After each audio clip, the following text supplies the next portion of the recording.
ഇത് കോൺഗ്രസ്സുകാർ ഇപ്പം ഭരിക്കുകയാണെങ്കിൽ ഞാൻ ഇത് തന്നെ പറയും. അത് നല്ലതാണ് പാർട്ടികൾക്കെന്നാണ് എൻ്റെ ഒരു മുമ്പെയുള്ള കാഴ്ചപ്പാട്. കാരണം അത് ജനാധിപത്യത്തെക്കുറിച്ചുള്ളൊരു കാഴ്ചപ്പാടാണ്. ജനാധിപത്യത്തെ ജനാധിപത്യമാക്കുന്നത് പ്രതിപക്ഷമാണ് ഭരണപക്ഷത്തിൻ്റെ തെറ്റുകൾ കണ്ടുപിടിക്കുന്നത്, വീഴ്ചകൾ കണ്ടുപിടിക്കുന്നത്, ജനങ്ങൾക്ക് വേണ്ടി സംസാരിക്കുന്നതും ഒക്കെ തന്നെ.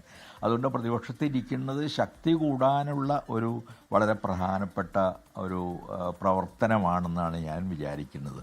അത് ഏത് പാർട്ടിയായാലും തുടർച്ചയായിട്ടുള്ള ഭരണത്തിൻ്റെ ഏറ്റവും വലിയ കുഴപ്പം അത് കൂടുതൽ അഴിമതിയിലേക്ക് നയിക്കാം, അധികാര കേന്ദ്രീകരണത്തിലേക്ക് നയിച്ചേക്കാം, ഞങ്ങൾ അജയ്യരാണെന്നുള്ള തോന്നലിലേക്ക് നയിച്ചേക്കാം. അത് പാർട്ടികൾക്കുണ്ടാകേണ്ട വിനയം, ജനങ്ങൾക്ക് മുമ്പിലുള്ള വിനയത്തെക്കുറിച്ചാണ് ഞാൻ പറയുന്നത്. അത് ഇല്ലാതാക്കുന്നതിന് കാരണമാകാനുള്ള ഇടയുണ്ട്.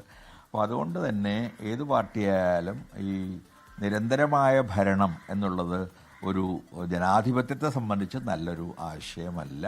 അത് ഞാൻ പറഞ്ഞത് ബംഗാളിലെ അനുഭവം കൂടി മനസ്സിൽ വച്ചിട്ടാണ്. എങ്ങനെയാണ് പലപ്പോഴും പാർട്ടി പോലും ആഗ്രഹിക്കാത്ത ആളുകളും പ്രവർത്തകരുമൊക്കെ അതിലേക്ക് കടന്നു വരുന്നത്, അവർ ക്രമേണ സ്വന്തം ആവശ്യത്തിന് വേണ്ടി ഈ സംവിധാനമൊക്കെ ഉപയോഗിക്കുന്നത് എന്നുള്ളത് ബംഗാളിൽ വളരെ വ്യക്തമായിട്ട് കണ്ടൊരു കാര്യമാണ്. അതുകൊണ്ട് ആ തരത്തിലൊരു തകർച്ച ഇടതുപക്ഷത്തിന് ഉണ്ടാകാതിരിക്കണമെങ്കിൽ അത് കൂടുതലായിട്ട് പ്രതിപക്ഷത്തിരിക്കാനുള്ള തയ്യാറാകണം, പ്രതിപക്ഷത്തിരുന്നുകൊണ്ടുള്ള സജീവമായ പ്രവർത്തനം നടത്താൻ.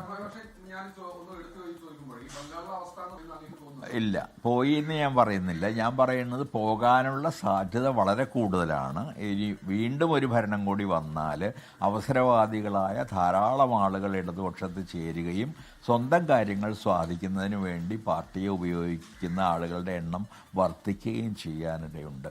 അത്തരമൊരു സന്ദർഭത്തിൽ സ്വാഭാവികമായും പാർട്ടിയുടെ അടിസ്ഥാന സ്വഭാവം തന്നെ ഇല്ലാതാവുകയും അത് ജനങ്ങളിൽ നിന്ന് കൂടുതൽ അകലുകയും ചെയ്യും. അത് ആ സാധ്യത ഒരു കമ്മ്യൂണിസ്റ്റ് പാർട്ടിയെ സംബന്ധിച്ചിടത്തോളം അങ്ങേയറ്റം വിപൽക്കരമായൊരു സാധ്യതയാണ്. ഏത് ജനകീയ പാർട്ടിയെ സംബന്ധിച്ചും വിപൽക്കരമായൊരു സാധ്യത ഇല്ല. നേരെ മറിച്ച് ഒരു സോഷ്യൽ ഡെമോക്രാറ്റിക് പാർട്ടിയായി മാറുകയാണ് മാർക്സിസ്റ്റ് പാർട്ടി വേണ്ടതെന്നുള്ള അഭിപ്രായമാണ് എനിക്കുള്ളത്. ഇപ്പോഴും സായുധ വിപ്ലവത്തെ പറ്റിയോ അല്ലെങ്കിൽ ഈ റഷ്യയിലോ ചൈനയിലോ ഒക്കെ നടന്ന പോലൊരു വിപ്ലവം ഇന്ത്യയിൽ നടക്കുമെന്നോ ഒക്കെ പറഞ്ഞുകൊണ്ടിരിക്കുന്നതിൽ അതിലെന്തോ കാപട്യമുണ്ട്. രണ്ട് തരത്തിലുള്ള അപകടങ്ങൾ അതിലുണ്ട്. ഒന്ന്, ആ വിപ്ലവങ്ങളെല്ലാം എങ്ങോട്ട് നയിച്ചു എന്ന് നമുക്കറിയാം.